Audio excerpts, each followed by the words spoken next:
we went through this period for a couple years where every Sunday night we'd bring somebody from different background, lifestyle, religion, whatever, to dinner, and we'd talk to them and learn from them, and our kids would sit and just soak it in.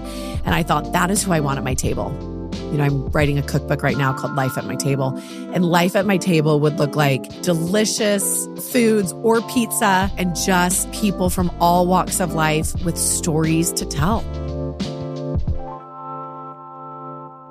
Well, welcome back to Case Studies. I'm so excited today to have a good family friend. And I just have to call this out like at the very front. Me and Chels have talked about this group of women that just like inspire her.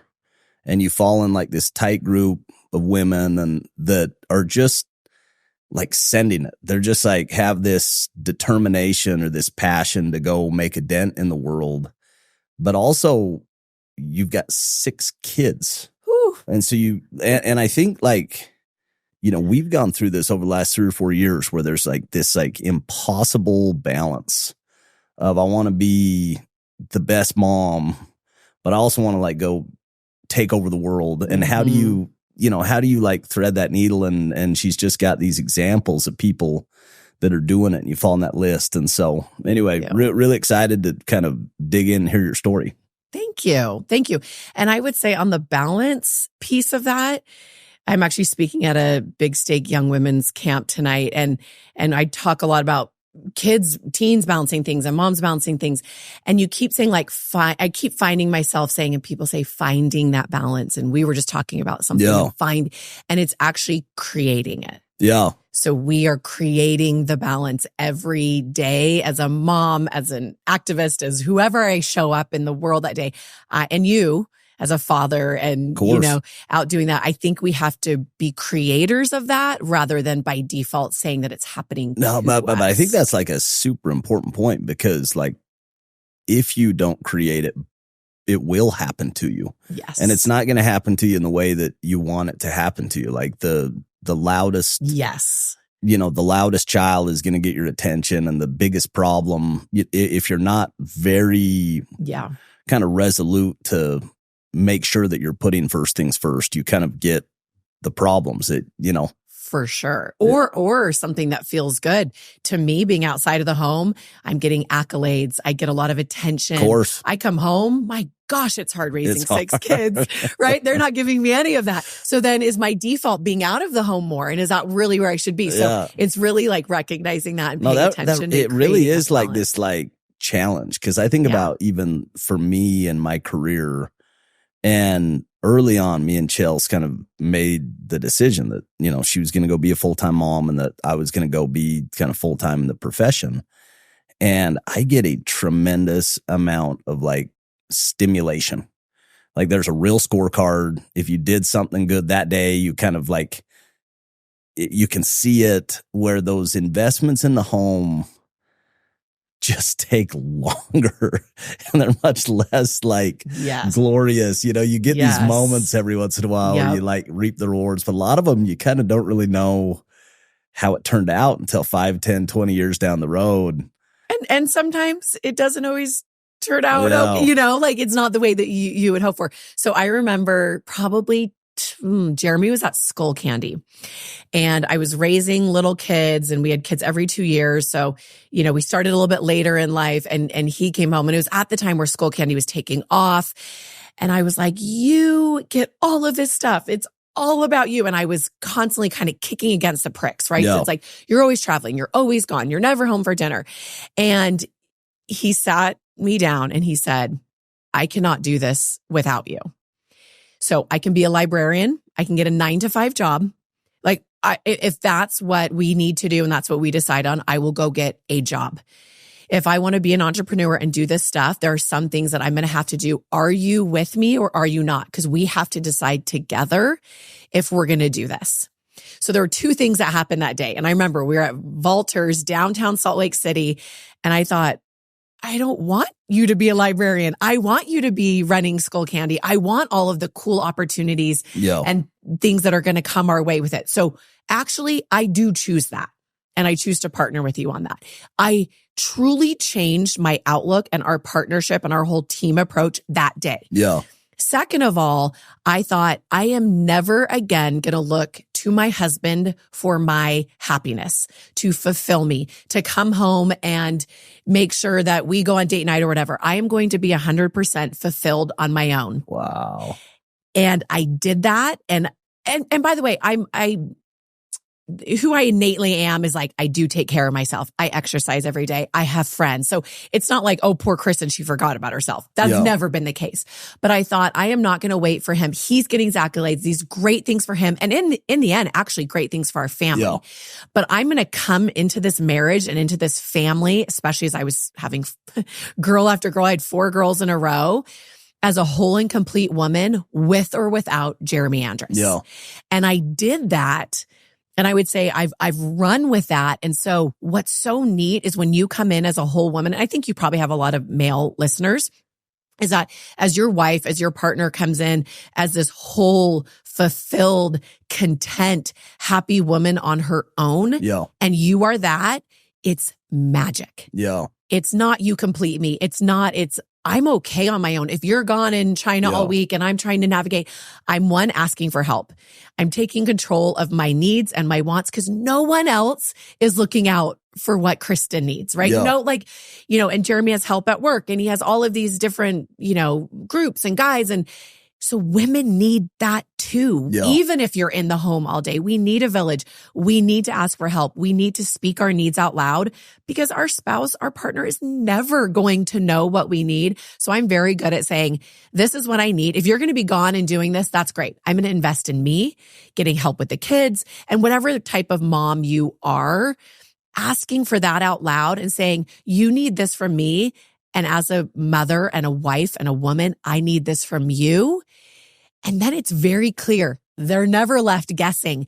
And that has worked so well for us because I could have sat there like a victim and been like, oh, cool, Jeremy, become resentful. Just like you and Chelsea, the scorecard is real. And so I have been able to create my own scorecard and it's changed our marriage. It's changed our family. I think it's really important to have stuff that lights you up, that you have passion projects. And I think about mine and Chelsea's relationship, and we're coming up on, I think it's 19 years this year.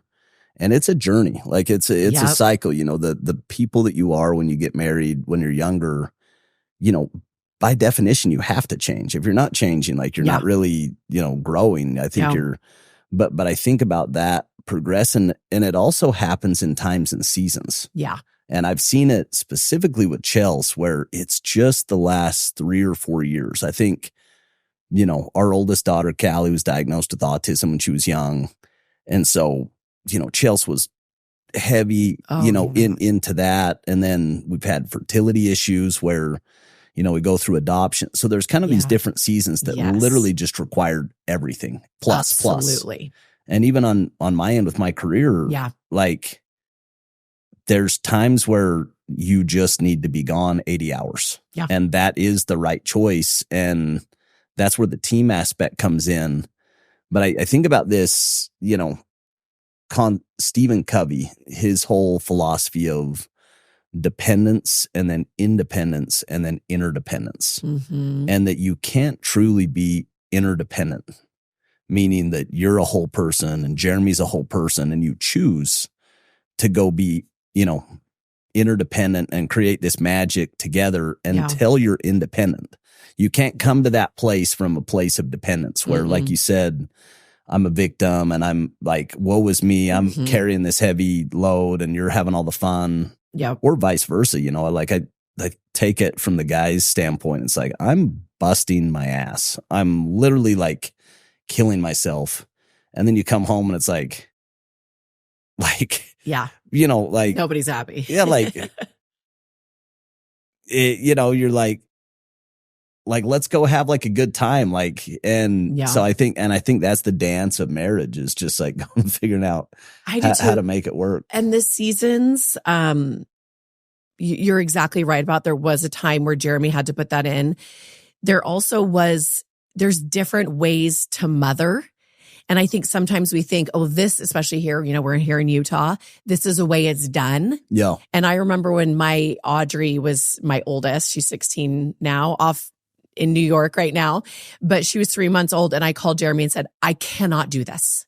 I was 28, 29 when I had my first, and I had owned my own business. I was in sales. So you've been just like an independent. Totally. And I literally, he was like in a layover in Salt Lake to go somewhere else. And he picked up Audrey and was like, you need to get help. This is not going to work. Because I looked at my friends and my neighbors. We had just moved to Utah. I'm not from here. I'm from the Bay Area. I was living in Newport Beach at the time when we got married. And I'm like, this isn't me. I can't be at home on the floor with my babies all day. So I found a little grandma in my neighborhood and she started babysitting Audrey. And I started feeling this like, oh, I can breathe. Yeah. Because the way I mothered, and by the way, I owned and my mom taught me this from the very get-go. I thought, if I can just own how I mother, if I can say, this is a mother I am, whether I like it or not. And this is the help I need. Even though none of my friends, all their husbands were home at 5:00, right? Mowing the lawn at 5. I'm like, I'm not going to see Jeremy for 4 years. For 4 hours or 4 years. Felt like 4 years. And like, I need help. I can't be a mom 24/7. And so I think saying like, who am I as a woman and mother? And then by the way, I rally, right? Like I'm a better woman. I'm a better wife. I'm a better friend. I'm a much better mother. Yeah. An example to my girls, because I'm going to have 4 girls who are maybe or maybe not going to marry and have kids. And I hope that they be that mother, even in the season of life where you're like supposed to be home. Or we have, half of our Utah moms now with kids under 5, both parents work. Half. So that's just a reality now, right? It's not our kids may be working mothers. Yeah. And so I think owning that and saying, in seasons of life, Jeremy had to work more. There's sometimes with some of my policy work, he's really had to lean in and be there when I'm out of the house more. So it's been neat to see the ebb and flow of the marriage, but also saying, these are my needs. I can't pretend that I can be a 24/7 mom. But I think that's something that's uniquely you, that I like just noticed from the outside is, and I think they're like, what I admire about it is the authenticity. And actually like the self-assurance to say, like, I really do need this. Yeah. This is really important to me and I'm not going to shy away from it. And even if it bucks against kind of traditional stereotypes, which are just that. I mean, like the world, every situation's different. And also the world is evolving in a very rapid pace. Yes. And again, there's just times and seasons. Like I think about Chelsea myself. She was 19, barely 20 when we got married. Oh, wow. I'm like 23. Yeah. And that is because I was 26. So. But like, we weren't like independent. Yeah. Like I had to go, like I went out and I'm knocking doors and I'm selling and it was desperation selling. Yeah. It was like, if I don't get this done, I don't know where we're going to live, and so it's kind of like getting thrown into the deep end and vice versa. Chelsea was playing volleyball all through college. And so you kind of, where it seems like you and Jeremy came at it from different spots. If you're 28, you've kind of had a life before 6 kids and a lot of this other stuff. And so I think it'd probably be harder for you than it potentially was for us. We never knew anything different. Right. Yeah. I mean, he came in, he had just graduated from Harvard Business School. He was an entrepreneur.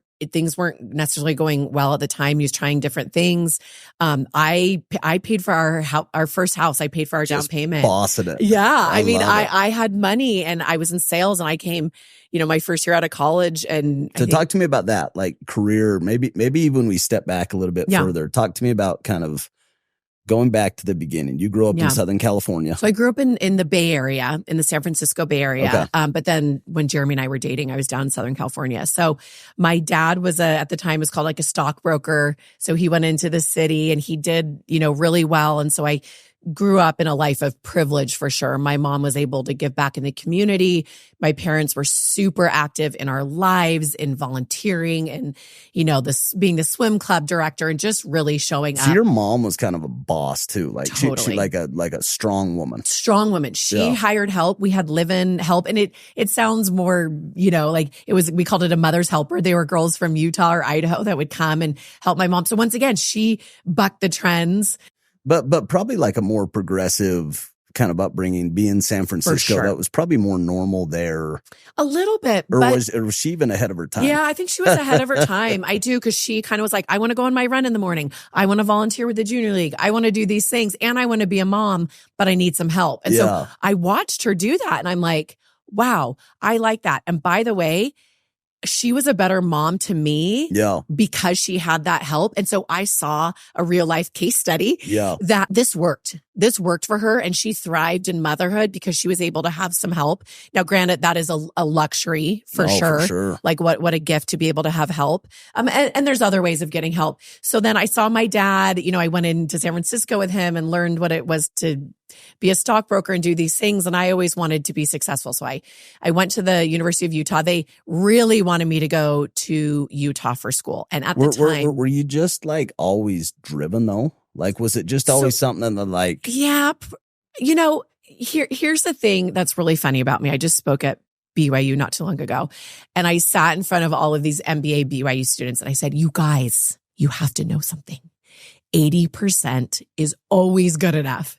And I'm like, I know I'm saying this to BYU MBA students, but I've always had a good mix of, socialization and being out there and being active, but never feeling like I never got straight A's, never tried to get straight A's. Like I was totally good with a 3.5. I was a synchronized swimmer. So I lived away from home some of my high school because I traveled the world doing synchronized swimming, was on the Olympic route, ended up deciding to go to college instead of How cool is that? Yeah. So I was busy. I was head down, but I always made time for friends and family, and like kind of, I would say, a well-rounded approach. I've like, the death is perfection to me. Like, I will never do anything to perfection, because to me, 80% is good enough. And then you're able to get a lot more done. Yeah. So I've always been like, kind of, I'd say, out there in my high school, but I wasn't valedictorian. I wasn't student body officer. But, I was throwing parties and I was showing up to stuff, and I was a swimmer, and I was really, really active and like generally pretty good at a lot of stuff. Yeah. So then I kind of get a little bit shipped off to Utah, because it's like, you need to go be with the Mormons. Your parents. My parents are like, you need to go to Utah. And BYU was not for me at that time. Like, I wouldn't have gone there. Now I want all my kids to go there. But for me at the time, it wasn't your jam. It was not my jam. So I went to the University of Utah, got to know a lot of great people, left after 4 years, moved to Southern California because I did one out of Utah. Yeah. And went into sales. 9/11 happened. So I was planning on being a financial advisor. So I had worked at Morgan Stanley. Every summer I'd gone to New York and done an internship. Like, I was really head down wanting to be in finance.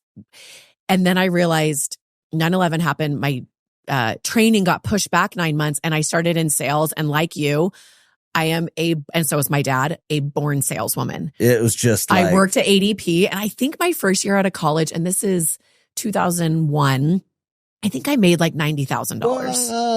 Right out the gate. Right out of the gate. And it was like, hopefully my old bosses aren't listening. I think I worked like 20 to 30 hour weeks, and I just killed it. And then it was like, just 6 figures. Spot. And it was just like, how can I go like work and build this book of business in finance and do that when I'm living in Corona Del Mar, making a heck of a lot of money, just like, traveling. What is happening right now? It was so great. So that's when I meet Jeremy, and he's like, just finished business school. He's an entrepreneur. He just moved back to his parents' basement. So we laughed at, like, I paid for all of our travel. I paid for every dinner. Like, he did not have money. And so we dated for 3 years, and that's a whole nother story. He was really afraid of, we dated for 2 years and got married at 3. He was deathly afraid of commitment. He likes a spreadsheet that's like, this is the right answer. And I was probably not the answer that he was expecting. So then we moved to Utah. I'm working at ADP. But you guys met in Southern California. We met at a wedding in the Bay Area. Okay. I knew the bride. He knew the groom. We both had flown in. And I knew his grandparents. His grandparents lived in Walnut Creek, but he was like an East Coast Andrus. Yeah. So I knew he had so much potential because he was so brilliant. He was so funny. He had such a great gut. But it's funny because when we were dating, the things he was doing weren't going well. I mean, Igloo's frozen drinks and things that I remember going out to Dallas. He moved to Dallas and he quit so things, but I saw something in him. And by the way, I also knew that I was very self-sufficient. I was making a ton of money. I wasn't looking for someone to take care of me. Yeah. And I think that's really important as, you have girls and I have girls that we need to be independent mentally, physically, socially, spiritually. And then when you're married for a while, you realize that too, but early on as well. So, it ended up working out for him. No, he ended up having some good outcome. There's a group of people that, and that's why I think it's so fun to watch you guys as a couple, because you really are like a power couple. And I look at just kind of the impact that you make independent of each other, but also together. You guys have a really beautiful way of coming together and bringing the community together and organizing around very meaningful things. And it's just who you are. I had an experience with Jeremy, and I haven't known Jeremy long, but Jeremy he's got kind of a reputation that precedes him, where I think for the most part, if you talk to anybody in the business community, they would say, Jeremy's a good guy. Yeah. Jeremy cares about me. Jeremy's a great leader. But I hadn't spent much time with him, but I had a lot of friends who were friends with Jeremy's and got to know each other, and just sent him a message and just told him, had a good time getting to know him. And he sends me this video message back. It was probably 3.5 minutes, super sincere, very succinct. And I was like, that's a really special leader when you can be present and connect on an individual level. So that was my personal experience with Jeremy. Yeah. But I take you guys kind of combined. It's really fun. But back then that was early. That was the early. It was early. This is, all the ingredients for both of you guys. I think you have all the ingredients, and he also has some ridiculously, incredible skills. He does. And by the way, everything you're saying, because I see him day in and day out, is true. Yeah. The best part about Jeremy is his reputation is he's actually better. I married a good human. Yeah. In the end, he can have success and he's still humble. He can have success or all of this stuff, and he can choose to stay home and be with my kids. Yeah. He is my biggest cheerleader. Someone of his, caliber as a CEO, the things he has on his plate could be very easy to kind of push my stuff to the side and kind of say, well, I'm the moneymaker. I'm all of this, you're actually giving our money away. And, we joke about that, but he shows up for me in a way that I think would actually be hard with all that he has. He's my biggest cheerleader. He gets my kids involved in my stuff. And so it truly is this, 100%. And I think it takes a good human who stays very humble, who stays very faithful, who really knows what's important, because we see a lot of friends that have chosen different paths. Of course. And his core is so strong and his roots are so deep. And I think without that, it would have been hard for him to stay that man that I married. And that he's become. It was really tough, because money's a magnifier. Oh my gosh. And it actually for good and for bad. Yeah. And if you have kind of desires or tendencies or whatever that maybe when it's not there, when it shows up, it kind of actually makes you more of what you are. Wow. And if you have a heart to go make a dent in the world and do good, you're actually going to have a way bigger platform. Yeah. To go do that. But vice versa, all of us have seen, just like you said, friends that were one way before they had success. Yeah. And it was almost like they changed after, but I don't know if they did. I think it just enabled kind of a lot of these tendencies that were already there. They just couldn't act on them. And I think all of us, for me, I think about this principle of stewardship. Yes. And that our family, we just went to Kenya. And we've done these kind of humanitarian trips for a long time. They're so special for us. We'll pick a different spot in the world. And, it has to do with seeing different cultures and experiencing different people and serving. And so we go to Kenya, and it's our third time going to Africa. But our kids are old enough at this point where it's different for them. Yeah. Callie's 15, Ava's 13, Covey's 9. And we're doing like this manual labor, and you're in the community, and you just realize like Utah, like people don't live how we live in the US. Like the US is absolutely like we were born on third base. Yeah. Even the people who struggle in the US, I think anybody from most of these developing countries would look at our poverty and say, that sounds fantastic. Totally. That sounds. But you look at refugees and they're very happy here, even though it feels like, they're really wanting. And so I think but when you come to that and you say, like, I think money is a sacred trust. And I think that's what fires me up about what you're doing. And, you and Jeremy joke about like making the money and giving it away. Yeah, it's true. But I think it's important to give it away. And I think it's important to give it away in ways that make the biggest impact. Yeah. And so talk to me, we're kind of bouncing around all over. No, but this is definitely part of our story. But maybe let's actually bounce to, was that always a part of what you guys wanted to do? Like from the get-go, did you always feel like because you had this model in your mom. Yeah. Kind of being really impactful in the community. Yeah. Was it just always something you said, I want to go serve and I want to go? I have seen that. I saw that modeled. But there was a moment in time, and we always did, little things, but there was a moment in time where we had a transaction that was closing, and it was kind of one of those, like, we've made it, right? Yeah. Like you go buy the boat or the house or whatever. And this was what? This is Skull Candy? This is Traeger? This is Skull Candy. Was it Skull? I actually don't remember. I remember I was on a spin bike. It was probably Skull Candy. And we've had a couple of these, which is really neat. And Jeremy, and deals always take longer to close or whatever it was that happened. And I get a text. It's like transaction completed from Jeremy. And I'm on a spin bike and we've been waiting for this, and I'm in a class and I just start bawling. And it wasn't like, this is so great. This is so wonderful. It was, this is so heavy. The stewardship. You've always felt that, huh? I felt that in such a massive way that I called him, and our kids were really little. And I said, we need to go down to the VOA Youth Resource Center and serve dinner tonight. Like, I'm going to go pick this. Like, I felt so compelled and I felt so heavy. I have so much to do. I have so much to give, and I've literally never looked back. Now, that being said, the money that we give away is the least impactful thing we do.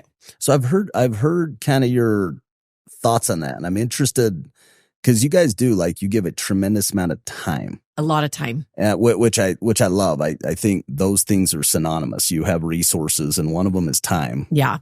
And I think the special thing about time is that's what all of us have. Yeah. Like, everybody can actually make a meaningful difference in giving your time. That there's less that can give the capital resource, but everybody can give time. Yeah. And Melinda Gates says philanthropy is using whatever you have at your fingertips, I'm paraphrasing, but to change the world. Wow. And so it's using our time, our talents, our resources. I would say our platform, our megaphone, our spotlight, to shine light on problems and issues. And, my social media platform, I've never sold anything, maybe a Traeger or two. Yeah. But my social media platform is to encourage women who, I feel, Chelsea's probably a little bit on the younger side of this, but there's a lot of us who our kids are all in school. Yeah. And when I go out there and I talk to thousands of women all the time, whether it's online or out in the world and in our state particularly, they have a little bit of extra time, talents, resources, energy that they want to give. They just don't know how to do it. And so I am trying to encourage women, because a lot of men are still head down working. And so I get that a couple isn't necessarily going to be totally engaged in philanthropy, charity, service, whatever you want to call it. But I want to encourage women to find something that they care about. Yeah. What is that sticky service, that sticky thing that, were you raised by a single mom? Is there domestic violence or addiction in your family? Do you care about the ocean and whales and dolphins? It's not something that I do. But you kind of don't care. But you don't care. For you personally, like when you're like mentoring and teaching, what you're saying is it kind of doesn't matter what it is. Right. Like what matters is that it matters to you. It matters to you and it matters to your family. Yeah. And where, giving back and service is a part of our family culture. I say a lot, it's not what we do. It's not about going to the service project. It's who we are. Yeah. It's that we're not trying to come up with something. It's like it's ingrained in the culture of our family. And you could have very little. There could be scarcity in your life, and you could have a culture of giving back and service and time. We were able very early to mentor families, refugee families that have come to Utah. And I think what really stopped me in my tracks and said when Jeremy normally drops off our kids, but from 8 to 3:30, I'm going to go out in the community and see what I can do to try to help vulnerable populations. Because I sat with these refugee families who came here with very little. The ones that I worked with were all coming from domestic violence situations. And so I sat on the floor with them and their kids. Like I literally sat on the floor of these apartments and I didn't read about Section 8 housing or food stamps or read an article or policy about, the housing crisis. I was sitting in the housing crisis. Like I was up at an emergency room with a 14-year-old who was trying to take his life because he was obese and he wouldn't leave his room. Like I understand Medicaid and those things because I'm sitting at a hospital with a 14-year-old refugee boy who's trying to commit suicide. Like I understood these things as I sat in the stories of people going through very, very hard things that in my bubble, I wouldn't have seen. Of course. Had I not in Utah gone 5 miles from my house and said, how can I help? It's literally it's asking some questions and sitting with people. And by the way, but I'm always fascinated for the why. Like, why do you think that's always just called to you? Because it doesn't to most people. And I think people are good. Like, I think in general, like everybody wants to serve, but there's something like that I admire about you in that it feels like there's like a fire that burns very hot. Yeah. And that it like calls to you. It calls to your time and energy and attention. So there's a quote that says, nothing's interesting unless it's personal. Nothing's interesting unless it's personal. And you can think about that. And it's pretty true. Yeah. And I think early on, I sat in the stories pretty early on in my philanthropic work. And I thought, how can I unsee this? And by the way, I would bring my kids. My kids would sit in the car hearing really hard conversations that these kids would be having and telling me about. How can you unsee that? Yeah. Right? When it's personal and you've sat in it and and you keep seeing there's so much to be done. And then you go throw a girlfriend lunch and you're like someone asked me on a podcast 12 years ago, how did you get into this? Like, why? What's your why? Do you know what my why was? And this was the truth. You can only throw so many girlfriend lunches. Yeah. Like I can only have my girlfriends over and do a cute tablescape so many times before I'm like, what more is there in life? Like, where's the richness? Where's the depth? Yeah. And by the way, like I want to then bring my girlfriends to do this with me. Yeah. I don't want to go at it alone. And so, I think it was that like I saw this need is overwhelming. And I felt that I was uniquely capable. I had strengths. Yeah. I did have a platform. And by the way, all of this is not about the money. All of this has never been about the money. And if it's about the money, you're actually doing it wrong. And so anyone could do this and be this mentor. I mean, my dad was a mentor to kids in my high school, and I saw boys, in middle school and high school go on doing incredible things because he mentored them. And so I think this idea of mentoring and showing up it's just, there's nothing like it. And then I've gone on and I'm doing big policy things statewide. But if I had to pick one thing that I think keeps me going and changes my life on a daily basis, just yesterday, I was at a girl's house. She's 19. She's had her second baby. She has a 3-year-old. She's in a domestic violence situation. How can I not go back and help her? And then the why is she in this situation? How can I help her so that there are not other girls in her situation? My brain just can't comprehend that it's okay. Does it ever get overwhelming? Because I think about this. Have you ever heard the story of the starfish? This was like a kind of Larry H. Miller, something that made him about, you've got this boy on the beach and all these starfish get pulled in and they're kind of endless. Yeah. You've got this little boy that's picking up these starfish and throwing them back into the ocean. And you've got kind of an onlooker that's just almost kind of feels bad for the boy, just saying like, you're not making a difference. Like there's like you're never going to get to all the starfish. Yeah. But for the boy, his answer was, well, it matters to the one, it matters to the one that I do put back in the ocean. I think about even with Christ and kind of this, the 99 and the 1. Yeah. And just like, you can't do everything for everybody. No. But you can actually show up for that girl yesterday and be there and be present and do your best that day. Yeah. And that is enough, And I think it's so overwhelming. I've been working on childhood sexual abuse prevention education, which we just passed a bill. So all kindergarten through 6th graders will now have prevention education for child sexual abuse in Utah schools, which is really neat. But for a year, for the last year of my life, and you guys actually hosted a lunch, which was so nice of Chelsea to bring in her neighbors to talk about this with us.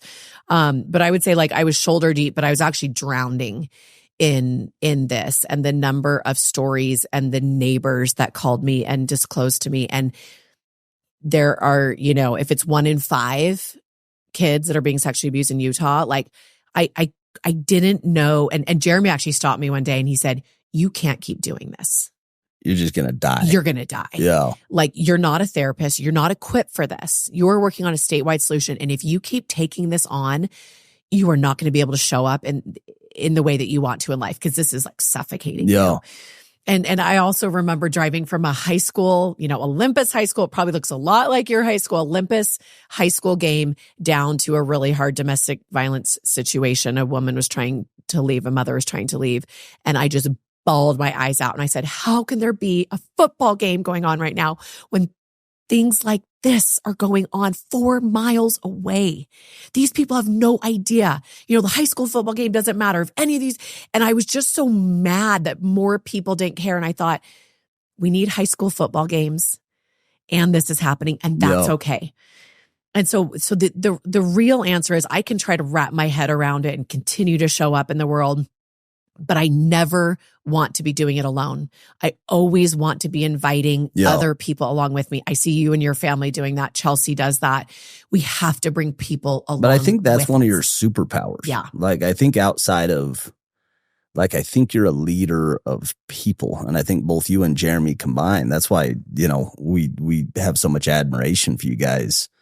It's, you really have this mentality that we're going to be a force for good and a force for God in the world, and that we're going to, let our light shine, wherever that goes. And you've done it in a really effective way. It's not just, you've actually been able to hone in on certain passion projects that you guys care about and move the needle and bring a lot of people, what I mean? Many hands really do make light work. Yeah. And you can't do it by yourself, but a lot of people doing a little bit ends up being a lot, and so. So true. So again, maybe let's go back to a little bit of the story. So you and Jeremy meet. Yeah. You date for 3 years. All the ups and downs. That's a full different story that we'll have to get both of you guys on a podcast with me and Chelsea at some point. We still, I still get kind of ragey. maybe we should. And he's actually. It worked out, Kristin. And I'm like, oh, it almost did it, because I was not very happy. So you guys get married, but then from then until now, 6 kids. Whew. which is like, we've got 5 and I think I'm going to die. I know. Like Chelsea, we had this conversation the other day where she was at this cheer competition and she texted me. She's like, I think I could have one more. I was like, what are you talking about? We've like discussed this. Like, there is no way we're having one more kid. We're at 5, So I'm like, you guys with 6 kids, that is a full squad, and 6 under 16. Yeah, we have like 6 and 8 years. Oh my gosh. I'm like, I am due for some kind of mental breakdown. 100%. At some point. But I really took care of myself throughout. I never let myself go. I always, I continued to move my body and exercise. I continued to have friends. I continued to travel. Now that's not always I'm going to interject real quick. Yeah. Talk to me about that, because it feels like making sure that mentally, spiritually, yes, physically, that you sharpen the saw on a daily and weekly basis has kind of been essential for you to show up both for your kids, for the community, and for Jeremy, 100%. And with more men possibly listening to this, like, I hope you encourage, and women listening, this should be of utmost importance to you. And I see you supporting Chelsea. And when I see spouses supporting each other, sometimes it's more one way. Absolutely. But there are times I see this whole crop of women who are coming out of this child rearing age. Of course. And they're like, who am I? It's almost a midlife crisis a little bit. Absolutely. Where you're like, you're really trying. And Chelsea's like, if we really go into it, she's gone through that. Like it's real. She's going to do her MBA right now at BYU. But the start of this path was, I think I'm going to go study English. And then I think I'm going to go study religion. And then I think I'm going to go study business. And when she said business, I literally laughed out loud. I was like, Chelsea, we have a lot of business stuff. Yeah. Like, you haven't been super interested in this like, this fires me up, because like, this is like my life all day, every day. But something clicked where all of a sudden, but I think for Chelsea, it isn't on a for-profit thing. I think for her, I want to understand how the language of business works, to go figure out how to give it away in the most impactful way. And so much of hers is coming from a philanthropic lens of saying, looking forward the next 30, 40, 50 years, what type of legacy could we go leave if you go make good investment decisions that create the capital to go make an impact? You know what I mean? The most important thing that Chelsea did was I want to go study English.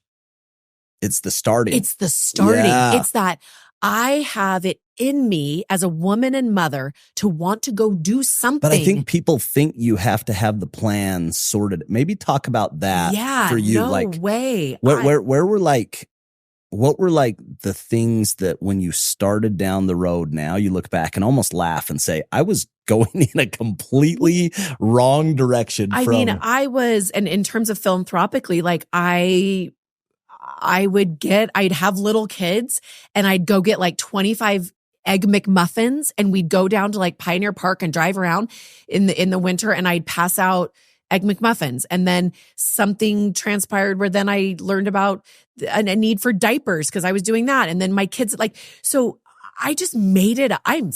So are you, by the way. We're all just making it up, right? As we go along. Every day, we're like, what about this? Like, I look at Jeremy and CEOs and I'm like, we're all just. But there's principles. There's actually principles. Absolutely. There's a we're science. Showing up. But what you're talking about is like the entrepreneurial recipe. Yes. And putting and showing up in a way and pivoting as needed and coming from a place of yes. Yeah. That's definitely me. Yeah. And it's almost like dominoes. The more that I was getting and doing little things on my own, the more things that came my way, and then honestly, I became a very reactive giver. Yeah. And a very reactive. And Jeremy and I have talked about, like, I actually need to start deciding where I'm spending my time and where I'm most effective. Man. So it's changed a lot because things can really start coming your way and people want a lot from you. And so you have to be more intentional. Yeah. So in that way, I've changed a lot, but I've also been in a really big, and I would say, Jeremy, you as well, and Chelsea, I'm always learning. Yeah. Like, what am I doing out there? I'm learning. I'm learning what's working. I'm learning what can I do to actually, do this in a better way. And little moments, the first thing that I think sparked what you talked about and really this journey is, I was at McDonald's and so many of us will be like, here's, there's a mom and a son that looks like they need help for the meal. So a lot of us will do that. We'll pay for the person behind us in the drive-thru. Yeah. Well, I paid for this woman and her son, and I thought, that's what everybody does. I actually want to sit and eat with them. And so I sat at this McDonald's with one of my daughters, and we sat with this, and I sat and it became personal. And that's what I think started this journey of like, I'm going to show up in the world in a unique and different way. And I am making it up, and I'm trying to, I'm still trying to figure it out. That stuff scares me sometimes. Yeah. Like, it's way easier for me just to cut a check. Like to engage emotionally. Sometimes I'm like, I don't have the energy. I don't have the bandwidth. And like, some I'm just going to, you actually have to be really careful about that. Like I just need to cut a check. Yeah. Cause I can do that, but I don't know if I can give like my emotional energy. And I'm like, am I being selfish, or is it you're like, doing that full time? I mean, you guys are always doing that, but it's an investment, but the depth of understanding the why behind every single day is something that will never go away but it feels like personal. you lean in most of the time. And I think that's actually something I didn't know about you that I really admire. That to me is the hardest part of philanthropic, is the actual one-on-one human engagement. Yep. Because that one is a rabbit hole that you don't know where it's going to lead. And sometimes it's like, it takes, you know what I mean? I'll tell you, the single mom I was with yesterday was through a series of, different events that led to that and continue to open these doors that I get to learn from. I get to help, I think, craft policy in Utah that can help, some of this stuff. And so I'm learning and I care. And by the way, some people don't need that interpersonal connection to continue that why behind doing good and changing things. For me, I think it's really important in the recipe of, I couldn't just go do things that weren't personal. No, it'll change you forever. It'll change you forever. Yeah. And there's a depth and a richness in that I cannot find in life with any amount of money spent, any vacation, any other thing. It's very unique. And then when you can bring that into your family, and your kids can see that and show up. So talk to me a little bit about that, because that's something that we're really passionate about, is creating a culture, a special culture, and that our kids know, hey, this is what the Boss do. Yeah. This is what we stand for. Like, how do you guys do that? A lot of it's got to be example, which I think is the most profound teacher. Yeah. But do you go actually spell it out? And do you get your kids involved with it? Like, how have you done that to say, hey, we are the Andruses and this is what we do? Yeah. I think just by how we lead our lives and where we spend our time and who we're spending our time with tells our kids all they need to know. Right. So my backyard is more often filled with refugee mothers and, different families going through different hard times than it's filled with friends that look like us. And so, when my kids come with me and it's like, why are we getting diapers? Well, she just had a baby. And, why does someone not have shoes that they grow out of them? And so we talk through it. Yeah. And they're walking into the homes with us. And I try to steer so clear away from like the white savior complex. And I'm sure I get accused of that. But you know what? Like, if I'm going to have that stop me, and I have been accused of that, I'm not going to let it stop me. I do it the way I do it. I think like I actually think about this a lot, because I'm for sure a people pleaser. Yeah. Like, I don't like it when people don't like me. Yeah. And I don't think it's supernatural for anybody to like really like. I'm pretty good at that, but there's still a part of me. Can you like, that doesn't bother you? I'm on social media. I get I get people on me every day about everything, the book I choose. Yeah. And so I've really thick skin, but a white savior thing, when you're like, you of course need to assess that. Where I've gone to, or where I've gotten to on this, is that you need to get very comfortable just being you. Yeah. And following your heart. 100%. And that, if they're going to crucify Jesus, like, you probably don't have like very good odds of like running the table and making everybody happy. I never will. And so it's kind of just, it's that people, there's some people that just aren't going to like you just because they don't like you. And that's a them thing. Yeah. That's not a you thing. Absolutely. But I love that you're willing to like get in the arena. And we're in the arena. My kids are in the arena. My kids are, we do the service trips as well, which has been awesome for them. The daily, I bring them with me, and I love that they see a whole different world. And it's funny, like my daughter was doing a TED Talk in 8th grade, and she wrote it out, and her friends, and it was about serving and giving back in the community. And they're like, you sound just like your mom. And I thought she was probably like embarrassed, but I thought, well, that makes me proud. I know. I thought I love, and they're like, oh, the Andruses, like they're always the ones doing service. And so that is how we're known. So cool. And so, but my kids like it. They expect it. Right. Yeah. It's not these big flashy things, generally speaking, at all. It's like very little things, and it's the friends we have and the kids that they get to hang out with. And what a breath of fresh air, because we're all pretty similar here in Utah. Yeah. And, I'm from California. Jeremy's from back east. It's like, I like having a little bit of, we need some different. Yeah. Mm-hmm. Yeah. Sitting around a table. We love, we love to cook and gather. And we went through this period for a couple of years where every Sunday night we'd bring somebody. I can see you guys doing this. We'd bring somebody from different background, lifestyle, religion, whatever, to dinner, and we'd talk to them and learn from them, and our kids would sit and just soak it in. And I thought, that is who I want at my table. I'm writing a cookbook right now called Life at My Table, and life at my table would look like delicious foods, or pizza, or nuts and Diet Coke, and just people from all walks of life with stories to tell. You know what's so rad for me with the business that you guys have created with Traeger is it revolves around people and experiences.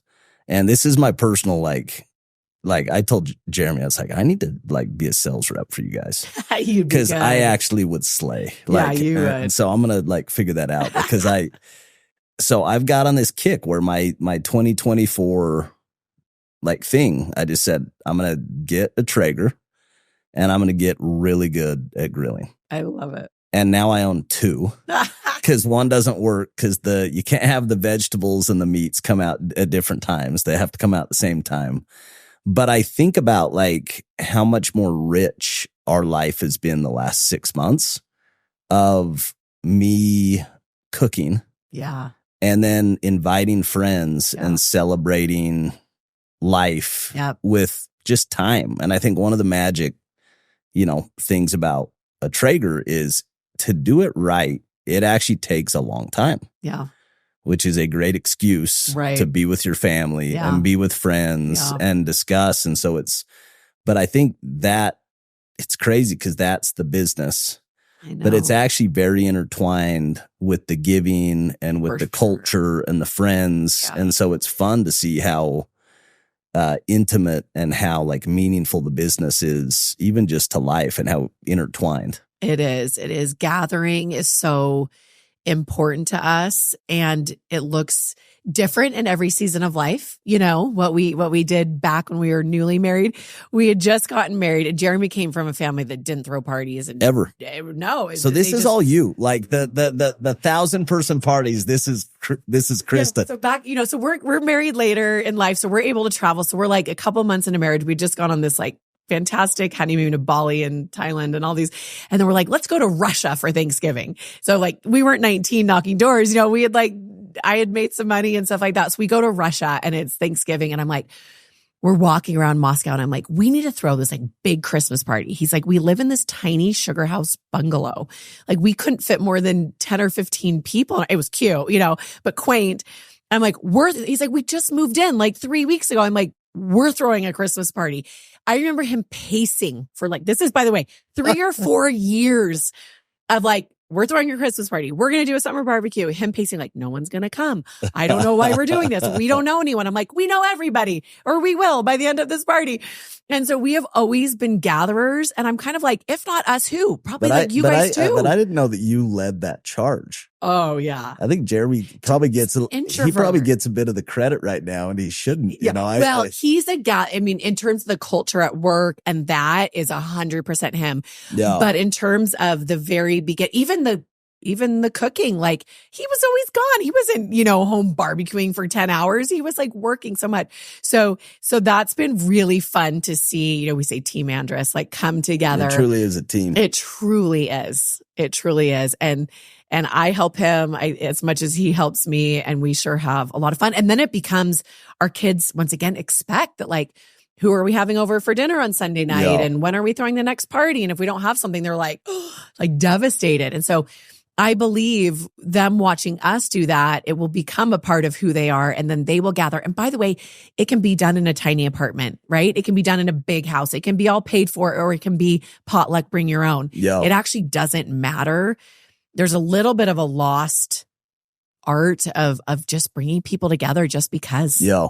Just because we're human and we want to love each other and help each other stuff. And be together. Honestly, like you guys are kindred spirits. To us, there's a lot of things that you guys do that are very natural to us that we share. Before we finish up, there's a couple places I want to go. Yeah. So let me kind of recap the things that I admire about you guys. So from the outside looking in, I admire how excellent each of you guys are individually, and I think that commitment to continuous improvement. It's something that I aspire to. Chelsea has always been so excellent with it, but it allows us to be better together. And so that's something that I really admire. The second one is how you've been able balance is the wrong word, but how you've been able to have a family and also have independent careers, and also like have your own things that you cheer for each other for and support each other. Like I think me and Chelsea, there's full seasons of life that we just couldn't have done it if she wouldn't have taken kind of a back seat and just fully supported me. And as she transitions, it fires me up so much to like have her take the front seat and have me. And so when you talk about, that relationship that you guys have, that's another aspect that I look at and I really admire. There's one that we haven't talked about. Talk to me about faith, and talk to me about how your faith factors in all of it. Yeah. Both professional, both personal, even, how you teach your kids, all those things. Yeah. Where does it fit?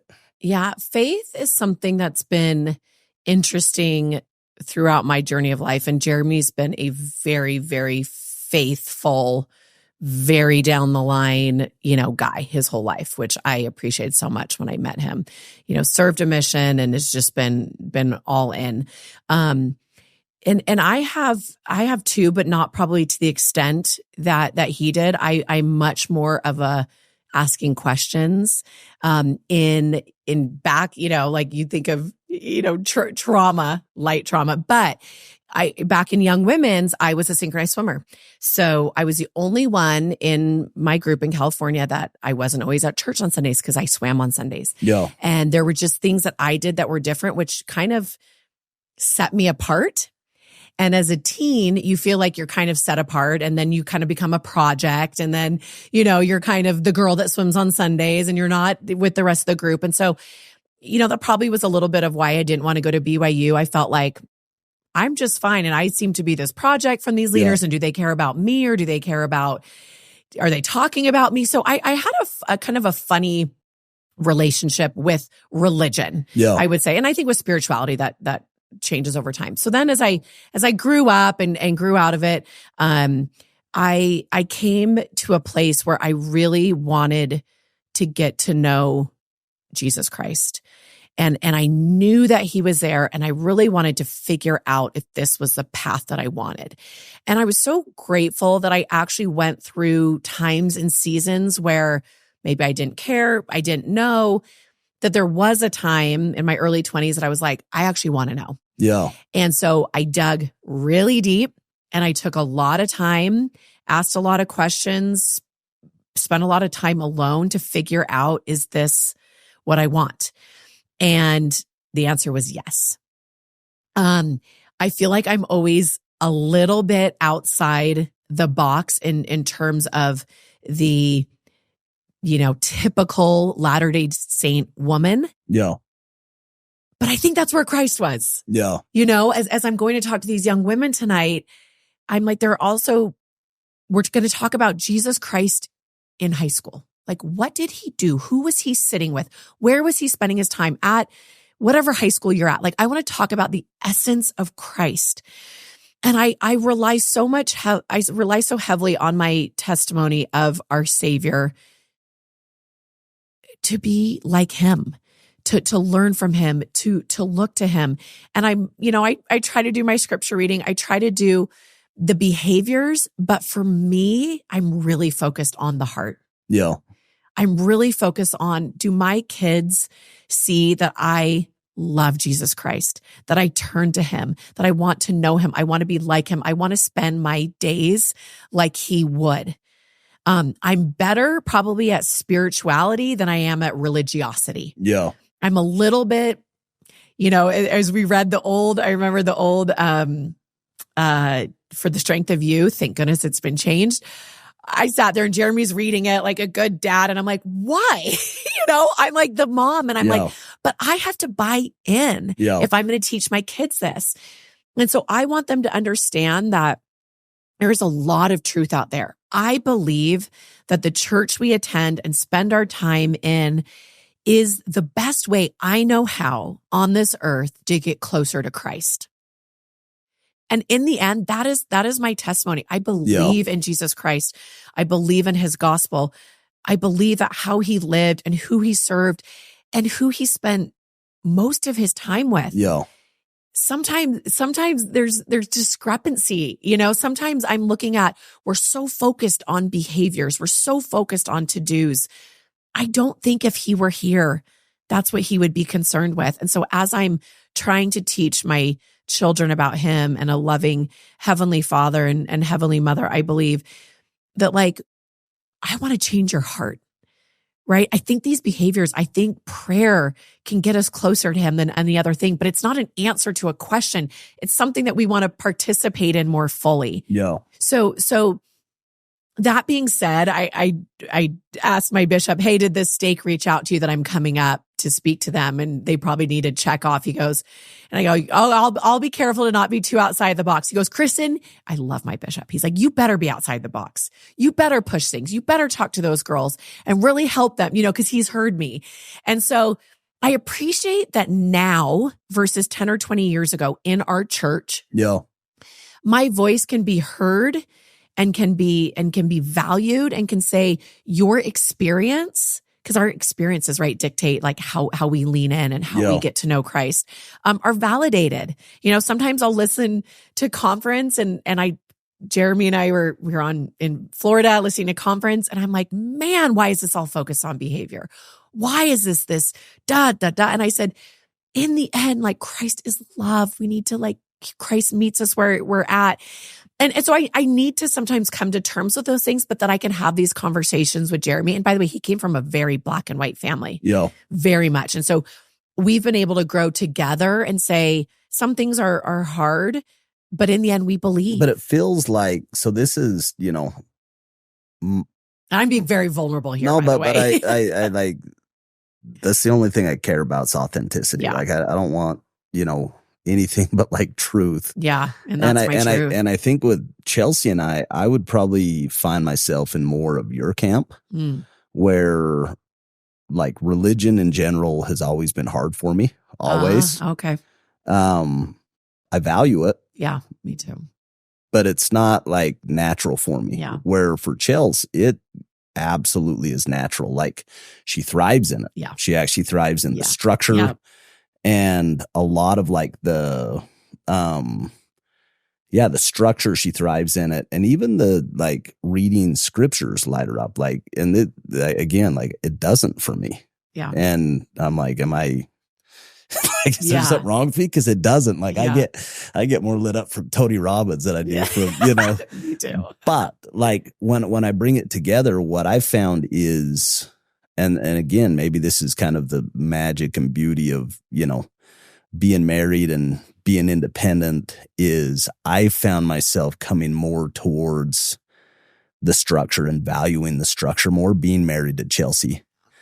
And I think Chelsea would say that she lives kind of more of the law of love than, that she follows her heart more potentially from being married to me. And I think that's kind of the goal, is that you go figure out how it fits. But I think, when I say faith, that there's religion, but then there's faith. Like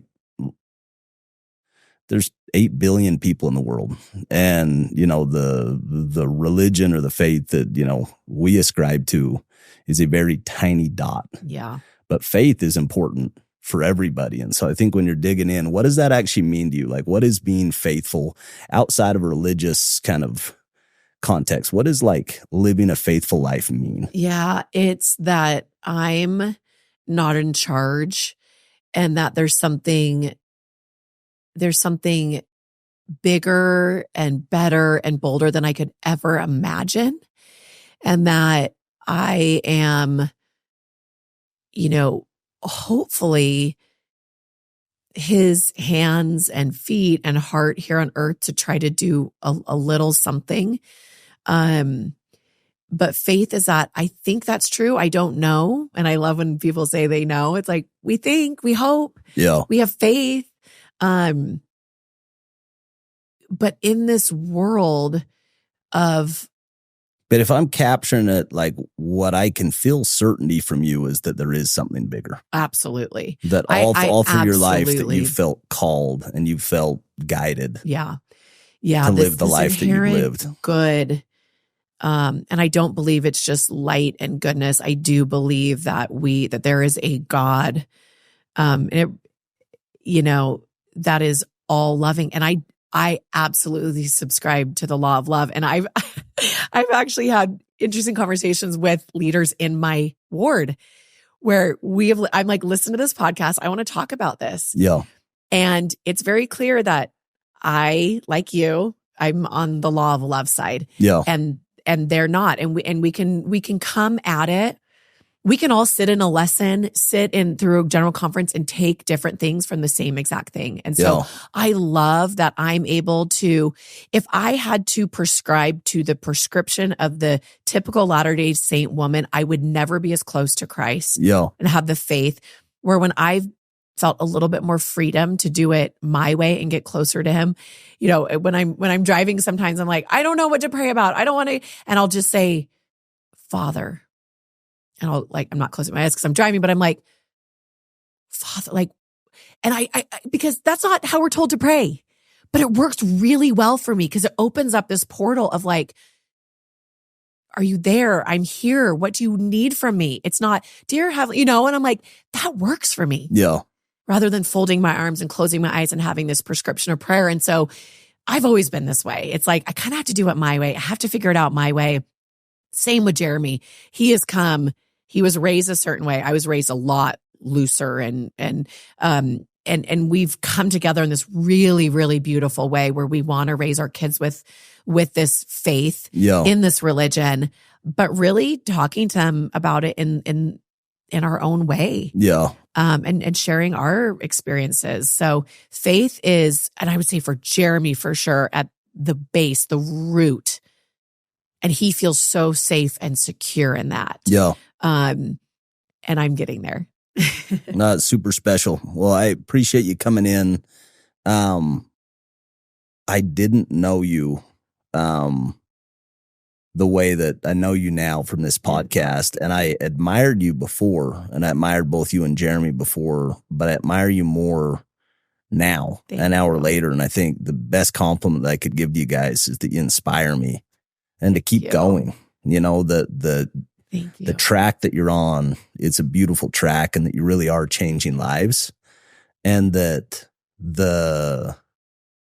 I know if it's influencing me, it's influencing a lot of other people. And I think that's like super special. So thank you for coming on. We're cheering for all of the, you know, stuff you guys are doing. We're super proud to call ourselves friends of the Andruses, and we're, you know, cheering for you guys. So thank you for coming on.